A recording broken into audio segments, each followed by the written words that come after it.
Okay दोस्तों, नमस्कार। MK sir Lucknow में आपका स्वागत है। जैसा कि आप जानते हैं कि हम लोग टेट सी टेट आदि की तैयारी में लगे हुए हैं, तो विज्ञान विषय की तैयारी के लिए आज हम आपके लिए 20 क्वेश्चन नए फिर से लाए हैं। तो आइए उनको करते हैं। ठीक है, आज का पहला क्वेश्चन है, प्रकाश वर्ष मात्रक है।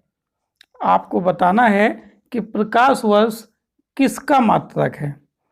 समय का मात्रक है, या प्रकाश चाल का मात्रक है, या दूरी का मात्रक है, या प्रकाश मिति ऊर्जा का मात्रक है। बताना है आपको कि प्रकाश वर्ष किसका मात्रक है। तो मेरा अनुमान है आपने सोच लिया होगा इसको कैसे करना है, क्या उत्तर होगा। तो इसका जो उत्तर होगा ये सी नंबर आपका सही है।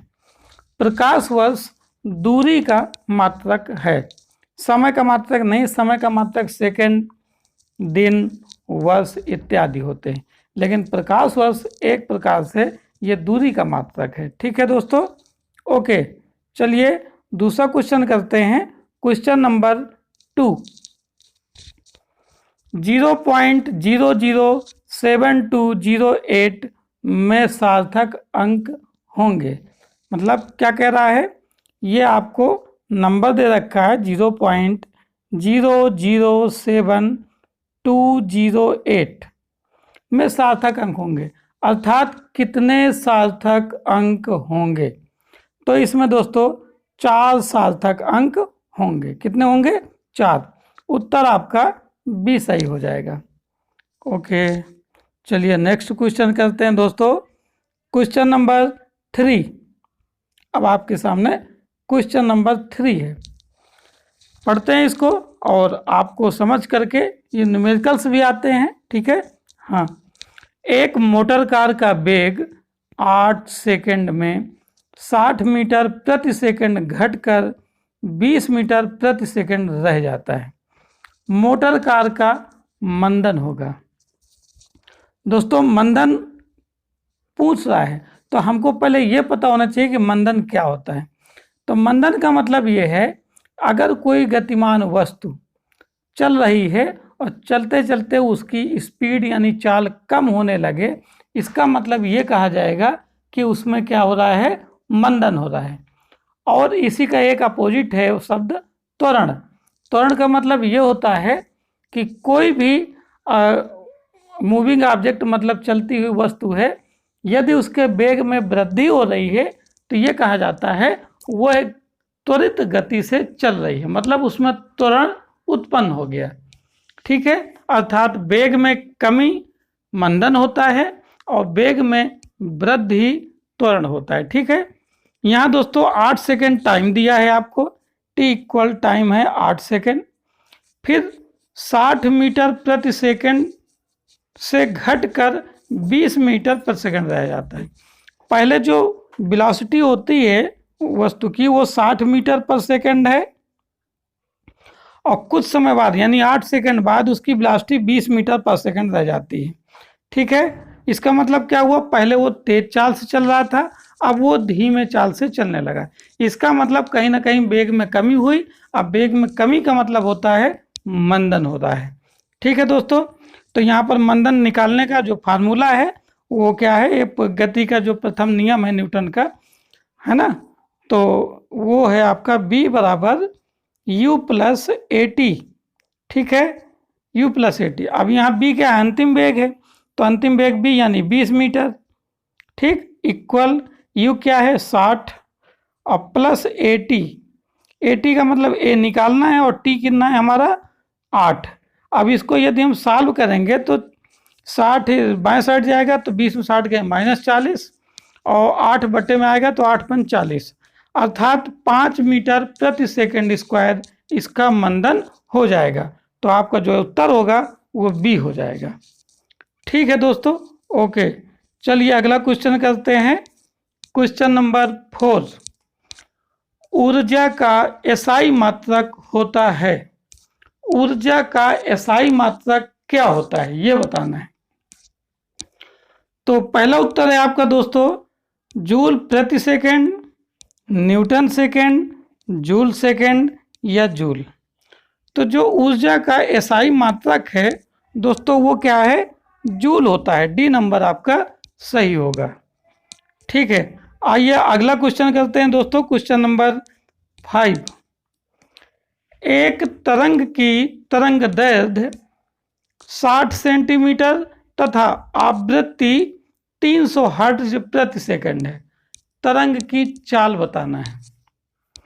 तो तरंग की चाल का जो फार्मूला होता है आवृत्ति और तरंग दैर्ध्य में, वो होता है v बराबर n लैम्डा।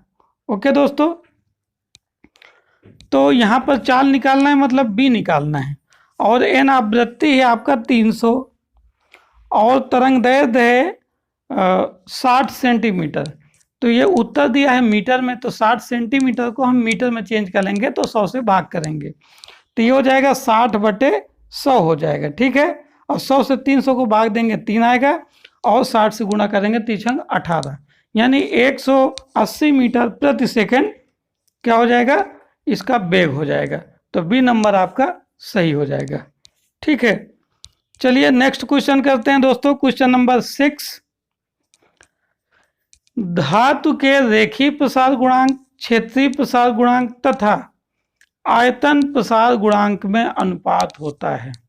ठीक है ना, तो रेखीय प्रसार गुणांक को दोस्तों अल्फा से व्यक्त करते हैं, क्षेत्रीय प्रसार गुणांक को बीटा से, और आयतन प्रसार गुणांक को गामा से। ठीक है, तो इनमें जो रिलेशन होता है दोस्तों वो 1:2:3 का होता है। तो जो उत्तर होगा वो सी नंबर आपका सही हो जाएगा। ठीक है दोस्तों, चलिए अगला क्वेश्चन करते हैं। Question number 7। कोई द्रव गर्म होता है, मुख्यतः द्रव की बात आ रही है, कोई भी द्रव किस चीज से गर्म होता है। पहला आंसर है आपका चालन एवं विकिरण द्वारा, दूसरा है संवहन एवं विकिरण द्वारा, तीसरा है चालन एवं संवहन द्वारा, और डी है तीनों विधियों द्वारा। तो आपको बताना है। तो द्रव दोस्तों संवहन और विकिरण दोनों के द्वारा क्या होता है, गर्म होता है। तो सी नंबर आपका, सॉरी सी नहीं, आपका बी नंबर सही हो जाएगा। ठीक है, ओके। चलिए अगला क्वेश्चन करते हैं दोस्तों। Question number 8। क्या सत्य है। 4 ऑप्शन है आपके पास, बहुविकल्पी क्वेश्चन है ये सब। तो इन चारों में कौन सा सत्य होता है। पहला है अशुद्धि मिलाने पर उसका गलनांक बढ़ जाता है, दूसरा दाब बढ़ाने पर गलनांक बढ़ भी सकता है और घट भी सकता है, तीसरा है ढका हुआ द्रव शीघ्र वाष्पित होता है, चौथा उत्तर है क्वथनांक पर द्रव का वाष्प दाब वायुमंडलीय दाब से कम होता है। आपको ये बताना है दोस्तों। तो यहाँ जो उत्तर होगा दोस्तों, क्या सत्य है में बी नंबर सही है। अगर दाब बढ़ाएं तो गलनांक हमारा बढ़ भी सकता है और गलनांक हमारा घट भी सकता है। अब आप पूछेंगे कैसे, तो इसको थ्योरी के डिटेल में जाना पड़ेगा। ठीक है, गलनांक मतलब जब कोई वस्तु ठोस अवस्था में होती है तो द्रव अवस्था में जब आती है ना, तो उसमें लगा हुआ टेम्परेचर कभी होता है कम टेम्परेचर पर गल जाती है, कभी ज़्यादा टेम्परेचर पर। इसीलिए ये कहा जाता है कि अगर दाब बढ़ाया जाए तो गलनांक बढ़ भी सकता है और घट भी सकता है। ठीक है दोस्तों, चलिए अगला क्वेश्चन करते हैं। Question number 9। निम्नलिखित में से कौन एक तत्व नहीं है। ये 4 तत्व हैं आपके पास, नीचे लिखे हैं 4 पदार्थ लिखे हैं, जो भी लिखे हैं इनमें ये बताना है कि कौन एक तत्व नहीं है। मतलब ग्रेफाइट को टोटल कितने तत्व हैं दोस्तों, 118। ठीक है, तो उन 118 में से ये जो 4 दिए हैं इनमें से कौन सा नहीं है। ग्रेफाइट नहीं है, या जर्मेनियम नहीं है, या सिलिका नहीं है, या सिलिकॉन नहीं है। आपको ये बताना है।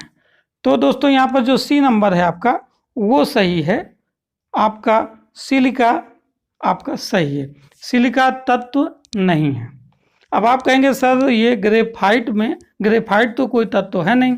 हाँ बिल्कुल सही कह रहे हैं, लेकिन ये कार्बन का एक अपर रूप है, मतलब कार्बन ही है एक तरीके से ग्रेफाइट, इसलिए इसको तत्व के रूप में माना जाएगा। और जर्मेनियम सिलिकॉन आप जानते ही हैं, लेकिन जो सिलिका होता है वो होता है दोस्तों SiO2। क्या होता है? SiO2, ये सिलिका है। तो ये आपका क्या है? यौगिक, ये आपका तत्व नहीं है। ठीक है दोस्तों, चलिए अगला क्वेश्चन करते हैं। Question number 10। एक तत्व का परमाणु भार 39 है।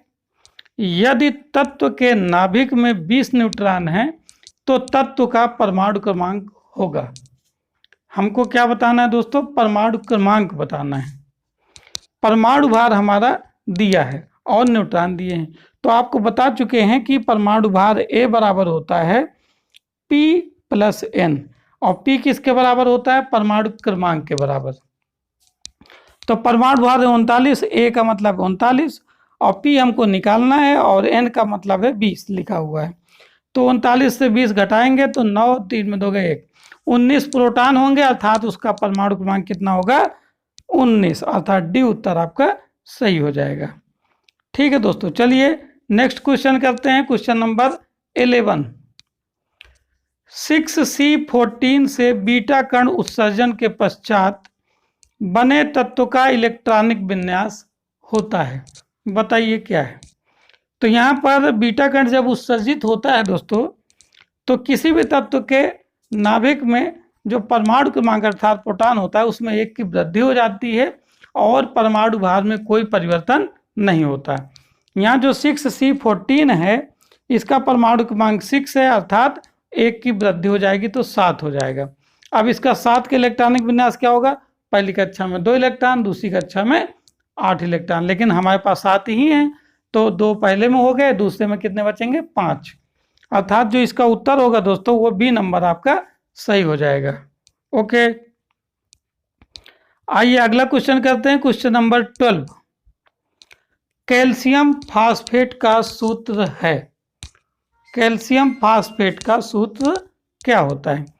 तो ये आप जानते हैं Ca++ होता है और फास्फेट -3 होता है, तो -3 इधर कैल्शियम में आ जाएगा, Ca3 और PO4 का होल ट्वाइस, अर्थात B आपका दोस्तों सही हो जाएगा। ठीक है, चलिए नेक्स्ट क्वेश्चन करते हैं दोस्तों। Question number 13। अभिक्रिया SnCl2 + FeCl3 SnCl4 + 2FeCl2, यानी स्टेनस क्लोराइड की रिएक्शन जब फेरिक क्लोराइड के साथ होती है तो स्टेनिक क्लोराइड और फेरस क्लोराइड बनता है। तो इसमें हमको आक्सीकारक और अपचायक बताना है। यहाँ पर दोस्तों क्या होता है? SnCl2 अपचायक का काम करता है और FeCl3 आक्सीकारक का काम करता है। यह रेडॉक्स अपक्रिया हो गई। रेडॉक्स अपक्रिया ऐसी अपक्रिया होती है जिसमें एक पदार्थ के अगर एक पदार्थ अपचायक है तो दूसरी पदार्थ आक्सीकारक होगा। ठीक है, तो यहाँ पर जो उत्तर होगा SnCl2 और FeCl3 आक्सीकारक, C नंबर आपका सही हो जाएगा। ठीक है, ओके, अगला क्वेश्चन करते हैं दोस्तों। Question number 14। ऐसे नहीं है दोस्तों, ठीक है, ये क्वेश्चन बहुत ही अच्छे लेवल के हैं और आप ये कभी नहीं कह सकते हैं कि ये क्वेश्चन हमारा नहीं आएगा। क्वेश्चन कहीं से भी आ सकता है। अगर क्वेश्चन कोई रिपीट भी होते हैं दोस्तों, तो रिपीट 2-4 क्वेश्चन होते हैं, 2-4 10% मैक्सिमम। ऐसा नहीं कि अगर 100 क्वेश्चन आना है तो 100 क्वेश्चन में 80 क्वेश्चन आपके रिपीट हो रहे हैं। उन क्वेश्चंस को भी पढ़ना चाहिए जो क्वेश्चन आते रहे हैं एग्जाम्स में, कॉम्पिटिटिव एग्जाम्स में, टेट में, जिसकी भी तैयारी करो। लेकिन इसका मतलब यह नहीं होता है कि हम अन्य चीज़ न पढ़ें। अगर नहीं पढ़ेंगे तो आप कंपटीशन बीट नहीं कर पाएंगे। तो इसके लिए आपको बेसिक लेवल पर तैयारी भी करनी होगी और सभी क्वेश्चन करने पड़ेंगे। जब भी आपको ऐसे क्वेश्चन मिलते हैं आप जरूर देखिए कि वो क्वेश्चन आपको आते हैं कि नहीं। ठीक है, ओके दोस्तों, क्वेश्चन नंबर 14 बताना है अब आपको। अक्रिय गैस का विन्यास होगा। अक्रिय गैस जानते हैं ना, ऐसी गैसेस जो किसी से भी रासायनिक क्रिया नहीं करते हैं। 18वें वर्ग के तत्व अक्रिय गैस के तत्व भी कहलाते हैं, अक्रिय गैस के तत्व कहलाते हैं। वो कौन से अक्रिय गैस कौन होते हैं? जिनका अंतिम कक्षा में पूर्ण होता है या 8 इलेक्ट्रॉन होते हैं। तो यहाँ पर जो अंतिम कक्षा है देखिए 2888 288, तो यहाँ पर अंतिम कक्षा में 8 इलेक्ट्रॉन है अर्थात ये पूर्ण है। तो इसका जो उत्तर हो जाएगा डी नंबर आपका सही हो जाएगा। ठीक है दोस्तों, चलिए नेक्स्ट क्वेश्चन करते हैं 15। सभी कार्ड डेटा में पाए जाते हैं, सभी कार्ड डेटा में पाए जाते हैं, क्या पाए जाते हैं दोस्तों? उपांग पाए जाते हैं, या खोपड़ी पाई जाती है, रीढ़ रज्जु पाई जाती है, बाह्य कंकाल। इसका उत्तर आपको बताना है तो मैं आपको इसका उत्तर बताता हूँ। इसका उत्तर सी नंबर सही है। जितने भी कार्ड डेटा होते हैं उनमें रीढ़ रज्जु पाया जाता है। ओके, चलिए नेक्स्ट क्वेश्चन करते हैं। Question number 16। डीएनए में नहीं पाया जाता, डीएनए में क्या नहीं पाया जाता है, ये आपको बताना है दोस्तों। ठीक है, एडेनिन नहीं पाया जाता, या थाइमिन नहीं पाया जाता, या यूरेसिल नहीं पाया जाता, या ग्वानिन नहीं पाया जाता। बताइए दोस्तों क्या नहीं पाया जाता? तो डीएनए में दोस्तों सी नंबर आपका सही है, यूरेसिल नहीं पाया जाता। ओके, चलिए नेक्स्ट क्वेश्चन करते हैं दोस्तों। Question number 17। भोजन को स्थानांतरित करने का कार्य किसके द्वारा किया जाता है? भोजन का स्थानांतरण किसके माध्यम से होता है? ये आपको अच्छे ढंग से पता होगा। फ्लोएम है, या क्लोरेनकाइमा है, या पैरेंकाइमा है, या जाइलम। बताइए दोस्तों कौन सा उत्तर सही होगा? तो ये मेरा अनुमान नहीं, आपको जानकारी होगी, एक आध बार बता भी चुके हैं। तो इसका दोस्तों उत्तर होगा ए नंबर आपका सही है। ठीक है, ओके, चलिए नेक्स्ट क्वेश्चन करते हैं। क्वेश्चन नंबर 18 आपके लिए है। निम्न में सूक्ष्म जीव नहीं है। 4 उत्तर हैं, कौन सा सूक्ष्म जीव नहीं? सूक्ष्म जीव का मतलब छोटा जीव कौन सा नहीं है? ठीक है, जीवाणु आपके छोटे होते हैं, विषाणु आपके छोटे होते हैं, प्रोटोजोआ भी छोटे, लेकिन जो व्हेल है वो मछली है, बहुत बड़ी होती है। ठीक है, तो यही डी नंबर आपका सही हो जाएगा। ठीक है, आइए दोस्तों अगला सेकंड लास्ट क्वेश्चन करते हैं आज का। Question number 19। पृथ्वी पर ऊर्जा का मूल स्रोत है, पृथ्वी पर ऊर्जा का मूल स्रोत क्या है? कीटभक्षी पौधे हैं, या पेट्रोलियम पदार्थ हैं, या सूर्य है, या कोयला व बिजली है। अब आपको ये बताना है कि कौन सा सही है। तो अच्छे ढंग से जानते हैं आप, 7th 8th से पढ़ते आ रहे होंगे। सी नंबर आपका बिल्कुल सही है। ठीक है दोस्तों, सूर्य इसका उत्तर सही हो जाएगा। ओके, चलिए लास्ट क्वेश्चन करते हैं आज के दोस्तों। Question number 20। जैव विघटनीय प्रदूषक का उदाहरण है। जैव विघटनीय प्रदूषक जो जीवों को नुकसान पहुंचाए, है ना, उसी को क्या कहते हैं? प्रदूषक। तो यहाँ पर कौन सा उत्तर होगा? पहला है आपका डीडीटी, दूसरा है प्लास्टिक, तीसरा मलमूत्र, चौथा है ऑक्साइड। बताइए दोस्तों। तो जो इसका आंसर है ये ए नंबर सही है, डीडीटी। ये कीड़ों को मारने के लिए यूज होता है फसलों में ज़्यादातर। ठीक है, यही क्या है? जैव विघटनीय प्रदूषक। ओके, तो दोस्तों आज के लिए ये 20 क्वेश्चन आपके लिए करवा दिए। अच्छे ढंग से कीजिएगा और अपना ख्याल रखिए। ठीक है, ओके, तो ओके दोस्तों, थैंक यू।